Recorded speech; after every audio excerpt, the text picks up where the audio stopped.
how you present your products to the market? Is it online? Is it a shop somewhere? And also maybe you can touch on type of the tea that you are presenting to the customers. Yeah, sure. I do have an online store, Cellar, and I've been working with partners in fine dining restaurants, specialty cafes,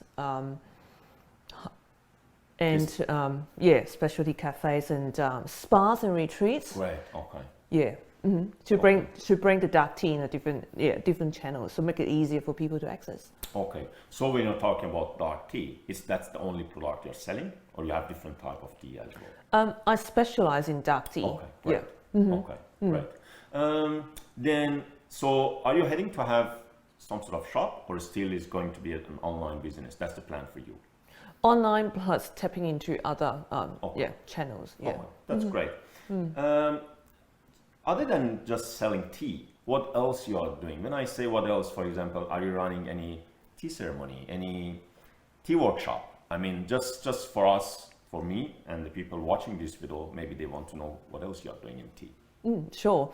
So I do offer Kung Fu tea ceremonies. Great. And tea experiences. I love Kung Fu tea. Yeah. Mm-hmm. Okay, great.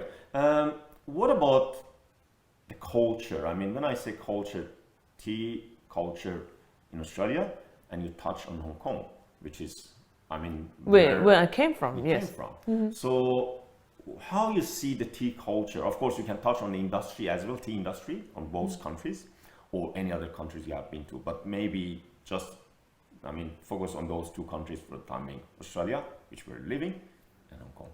Yeah, sure. I think I would start by talking a little bit about the industry.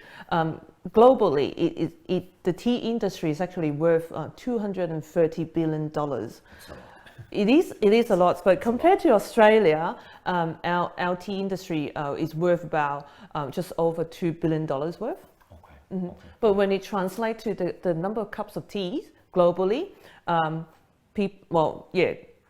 we actually consume 2 billion cups of teas every day. That's quite a lot of teas. It's a lot. Yeah, I can drown. Well, I don't want to drown in it, but yeah, I love to swim in it. But when we talk about in the context of Australia, it is about, I think, 50% of our population drink about 10 cups a week. Yeah. 10 cups a week. Mm-hmm. Mm. Okay. So from a level of consumption, globally, it's about, I think, over one kilo of tea consumed versus Australia, I think about 0.7 kilos of tea that we consume. Is it because we are more on the coffee, or any other reason? Yeah, that is controversial, right? I think, as we hear in Melbourne, coffee's king here. Yeah, but I think that tea is actually still embedded in our Australian culture. Perhaps before I talk about the Australian tea culture, I'll perhaps start talking about what is it like actually in Hong Kong when we talk about tea. Tea is embedded in our lives. Yeah.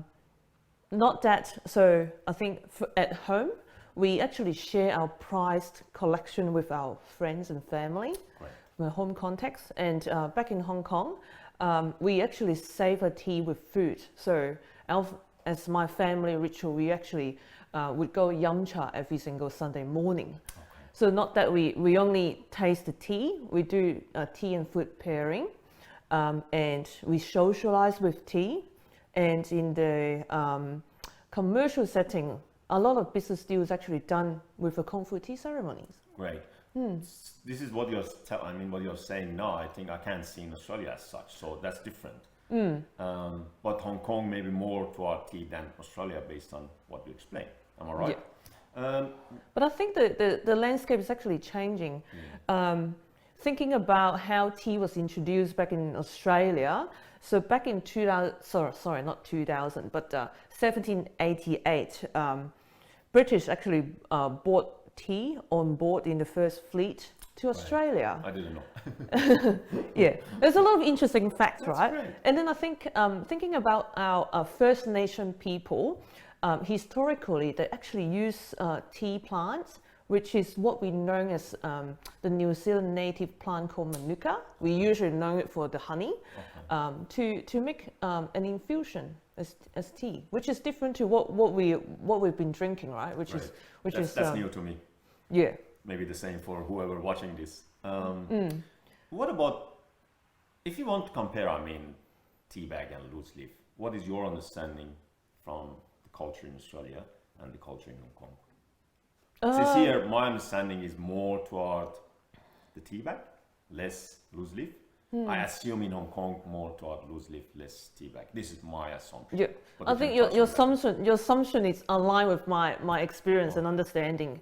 I can't speak about all population in Hong Kong or in China, but we do love to have loose leaf teas. I think why is that? Because loose leaf tea actually is less astringent, so the bitterness that we're known for because of the whole the surface areas in the tea, and as it brews with the loose tea leaves, the flavors actually untwirl. So different characters and flavors actually come through. So you can have the single serve loose leaf teas. You can have more brews versus a tea bag, which is usually like you can have second brew, third brew. Once you kind of like maximize the extraction of flavor versus loose leaf, you can go for like 7-8 rounds. That's great.